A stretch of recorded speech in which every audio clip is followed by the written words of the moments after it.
Hello friends, medical life में आप सभी को स्वागत है। आज मैं बताने वाला हूँ मेडिकल की तरफ से भर्ती आया हुआ है 2026 में, इसके बारे में। चलिए इसका नोटिफिकेशन को हम ऑन कर लेते हैं, उसके बाद देखते हैं क्या क्या नोटिफिकेशन में दिया गया है। जो जैसा कि ये झारखंड का ऑफिशियल वेबसाइट है, आप देख सकते हैं झारखंड कर्मचारी आयोग लिखा गया है। झारखंड कर्मचारी आयोग की तरफ से ये वैकेंसी आया है। तो इसमें हम देखते हैं क्या क्या दिया गया है। जो सबसे पहले जैसे बिहार में बिहार कर्मचारी आयोग होता है, उसी प्रकार झारखंड कर्मचारी आयोग होता है। और ये इसको JJSP के तरह JJSC लेवल CE की तरफ से आया है। ये वैकेंसी कुछ पहले से बैकलॉग था, इसका भी आया है, और रेगुलर वैकेंसी भी आया हुआ है। जो मतलब पहले भर्ती हुआ था उसमें कुछ सीट खाली रह गया था, उसका भी ऐड किया गया है, और न्यू वैकेंसी भी इसमें दिया गया है। तो आप लोग इसका फॉर्म भरें और आगे चलते हैं, देखते हैं क्या क्या है। जो देखिए इस वेबसाइट्स पे आप जाकर नोटिस को डाउनलोड कर सकते हैं। और आगे देखते हैं। देखिए इसका परीक्षा शुल्क मात्र 100 रुपये दिया गया है। और झारखंड के अनुसूचित जनजाति और अनुसूचित जाति को मात्र 100 रुपये लगेगा फॉर्म फी। तो आप देख लें। देखिए यहाँ पे वैकेंसी दिया गया है विस्तार से। पदों की संख्या की इसमें दिया है, पद नेम दिया गया है। इसमें कोटि किस कोटि में कितना वैकेंसी है जो बताया गया है। इसमें महिला के लिए कितना है जो बताया गया है। तो इसमें देखते हैं किसका कितना है। जो देखिए सबसे पहले महिला नर्स के लिए आया है।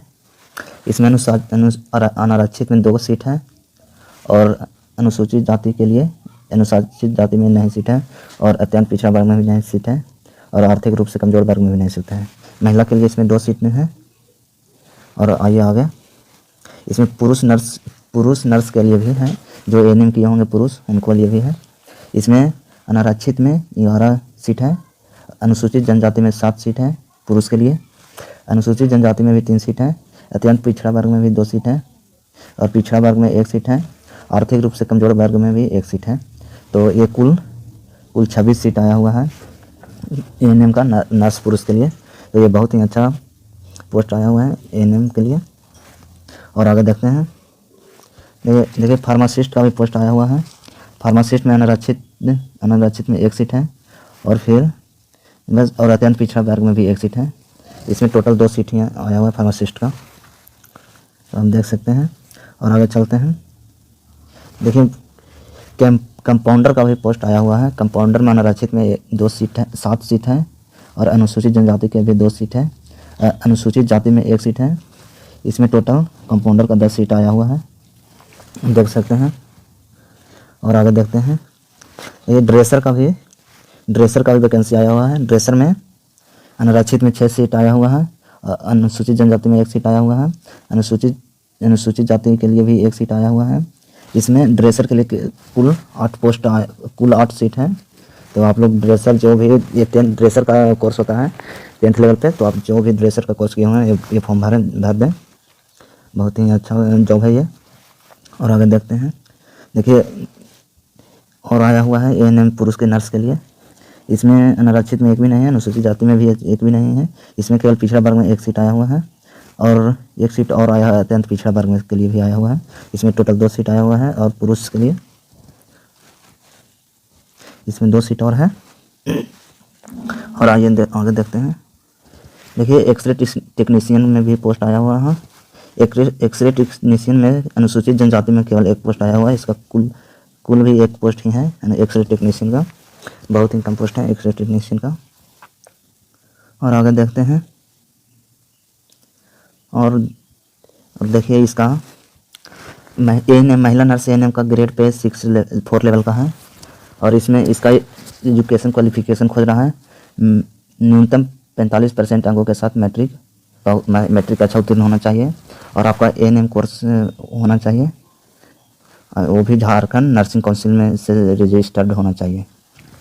और पुरुष के लिए भी है, ये पुरुष का भी लेवल 4 का जॉब है। इसका भी मैट्रिक में 45% मार्क्स होना चाहिए, एएनएम का कोर्स होना चाहिए, और झारखंड नर्सिंग काउंसिल से रजिस्टर्ड होना चाहिए।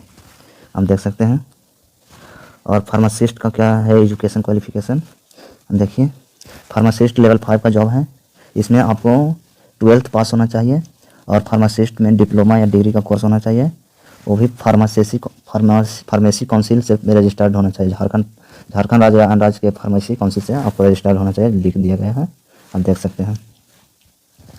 अब आइए कंपाउंडर के पोस्ट पे आया हुआ है, ये लेवल 2 का जॉब है। इसमें भी एजुकेशन क्वालिफिकेशन 12th पास होना चाहिए, उत्तीर्ण के साथ मिश्रक कोर्स यानी कि डिप्लोमा कोर्स होना चाहिए कंपाउंडर के लिए। कंपाउंडर का भी कोर्स आता है, जी हमें पता भी नहीं था। कंपाउंडर का कोर्स होना चाहिए और 1974 के पूर्व मैट्रिक परीक्षा उत्तीर्ण के साथ फार्मासिस्ट का डिप्लोमा कोर्स उत्तीर्ण फार्मासिस्ट का डिप्लोमा कोर्स उत्तीर्ण होना चाहिए। इसमें कंपाउंडर का फॉर्म फार्मासिस्ट वाला भी भर सकता है, जैसा कि दिया गया है। उपयुक्त वांछित डिप्लोमा विधि द्वारा स्थापित एवं सरकार द्वारा मान्यता प्राप्त संस्था से प्रदत्त होना चाहिए। ये डिप्लोमा आप किए होंगे वो रजिस्टर्ड होना चाहिए संस्था, सरकारी संस्था के द्वारा, ये दिया गया है। और झारखंड राज्य में काउंसिल होना चाहिए, रजिस्टर्ड फार्मेसी काउंसिल में रजिस्टर्ड होना भी चाहिए। और आ जाइए ड्रेसर लेवल 1 का जॉब है। इसमें मैट्रिक पास होना चाहिए, देख सकते हैं। इसमें मैट्रिक पास होना चाहिए, उत्तीर्ण के साथ सरकारी संस्था या सरकार द्वारा मान्यता प्राप्त संस्था से प्राध्यापक पद हेतु 1 वर्ष का प्रशिक्षण कोर्स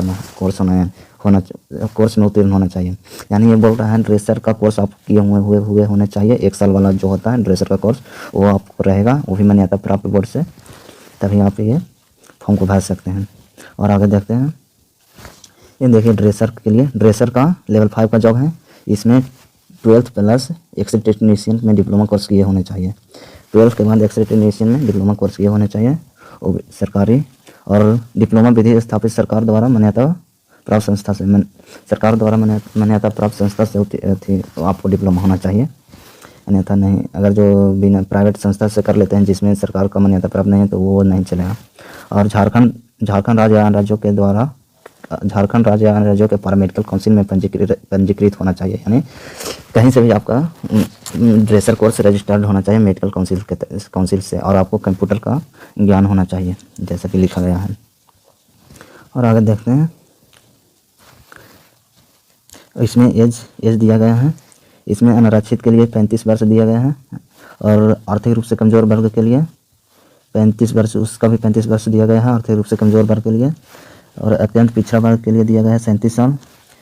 महिला सभी को महिला के लिए 38 साल का छूट है, और अनुसूचित जाति या अनुसूचित जनजाति को 40 साल का, महिला पुरुष दोनों का दिया गया है, 40 साल के तक भर सकता है फॉर्म को। तो आप देख सकते हैं इसका फॉर्म डेट कब से कब तक भराएगा, जो आप देख लीजिए एक बार।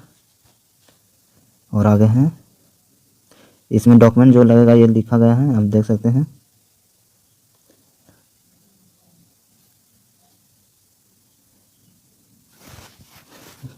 जी देखिए आपका कब से कब तक फॉर्म भराएगा जो लिखा गया है।